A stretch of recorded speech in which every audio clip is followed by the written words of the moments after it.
बात करते हैं एमटीपी एक्ट के बारे में या फिर एमटीपी के बारे में कि एमटीपी क्या होता है। एमटीपी जो है वो मेडिकल टर्मिनेशन ऑफ प्रेगनेंसी होता है। ये हमारी इंडिया में 1971 में आया था, 1971 में, और इन्होंने रिपोर्ट कब प्रेजेंट की थी 1972 में, यानी कि 1972 में। और ये जो एमटीपी है वो जम्मू एंड कश्मीर में 1975 में आया था, 1975 में। तो अब हम ये देखते हैं कि एमटीपी होता क्या है। एमटीपी एक ऐसा प्रोसेस होता है जिसमें 20 से 24 वीक तक की प्रेगनेंसी को लीगली टर्मिनेट किया जा सकता है। कब किया जा सकता है? जब मदर की इच्छा हो या मदर चाहती हो कि हमारी प्रेगनेंसी को टर्मिनेट किया जाए। इसमें कुछ गाइडलाइंस होते हैं, तो देखिए कि ओल्ड गाइडलाइंस क्या होते हैं एंड न्यू गाइडलाइंस क्या होते हैं। इसके कुछ गाइडलाइंस हैं जो गाइडलाइंस के अकॉर्डिंग ही इसको फॉलो किया जाता है, अदरवाइज ये अनलीगल होगा। तो जो ओल्ड गाइडलाइंस थी वो कितनी थी? वो 0 से लेकर के 12 वीक तक की प्रेगनेंसी के लिए एक डॉक्टर को वेरीफाई करने के लिए माना गया था। एक डॉक्टर होगा तो ये लीगल टर्मिनेशन माना जाएगा। और इसमें क्या था कि 12 वीक से लेकर के 20 वीक तक की प्रेगनेंसी के लिए 2 डॉक्टर का होना बहुत ज़रूरी था। 2 डॉक्टर वेरीफाई करते थे तभी ये मेडिकल टर्मिनेशन प्रेगनेंसी होता था, एमटीपी को फॉलो करते थे। देन ये फिर अनलीगल माना जाता।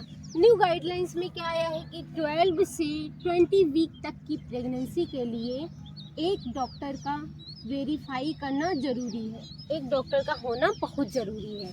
और इसमें क्या है कि सेकंड में था कि 20 से 24 तक की वीक के 20 से 24 वीक तक की प्रेगनेंसी के लिए 2 डॉक्टर्स का होना ज़रूरी है, 2 डॉक्टर का वेरीफाई होना ज़रूरी है, तभी ये लीगल टर्मिनेशन माना जाएगा, अदरवाइज ये फिर अनलीगल होगा।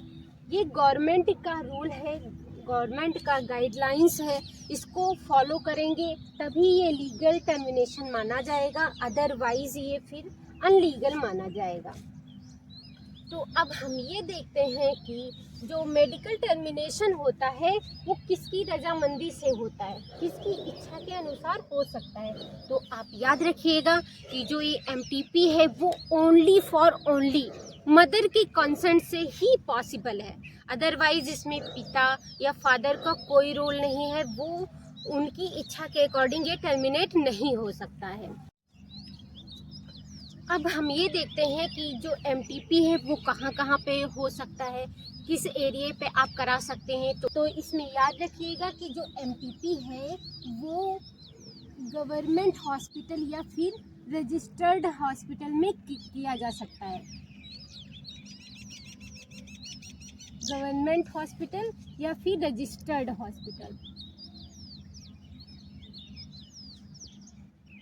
अदरवाइज आप किसी भी क्लिनिक या अनरजिस्टर्ड हॉस्पिटल में नहीं करा सकते हैं। इसमें क्या होता है कि जो गवर्नमेंट होता है ये सरकारी राज्य मान्यता प्राप्त द्वारा होता है, और इसमें क्या होता है कि जो डॉक्टर्स होते हैं वो रजिस्टर्ड होते हैं, जो हॉस्पिटल होता है वो रजिस्टर्ड होता है, तो इसमें भी आप एमटीपी को करा सकते हैं। बट जो डॉक्टर कभी भी रजिस्टर्ड नहीं है या फिर हॉस्पिटल रजिस्टर्ड नहीं है या फिर आप क्लिनिक, इन सभी जगहों पे आप एमटीपी को नहीं करा सकते, ये अनलीगल माना जाएगा।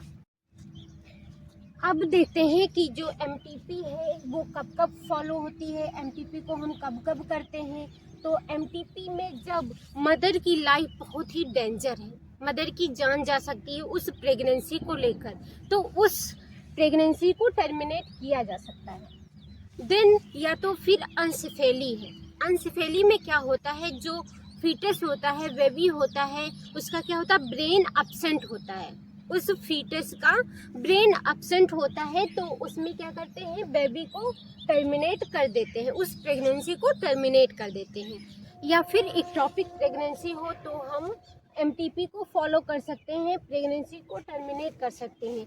इक्टोपिक प्रेगनेंसी क्या होती है, जो मदर होती है उसके यूट्रस में बेबी प्रेजेंट ना हो करके वो यूट्रस के आउटसाइड में कहीं प्रेजेंट होता है। जो फीटस होता है वो यूट्रस में ना प्रेजेंट हो करके बॉडी के आउटसाइड में प्रेजेंट होता है। तो वो क्या होती है? एक्टोपिक प्रेगनेंसी होती है। Ectopic pregnancy.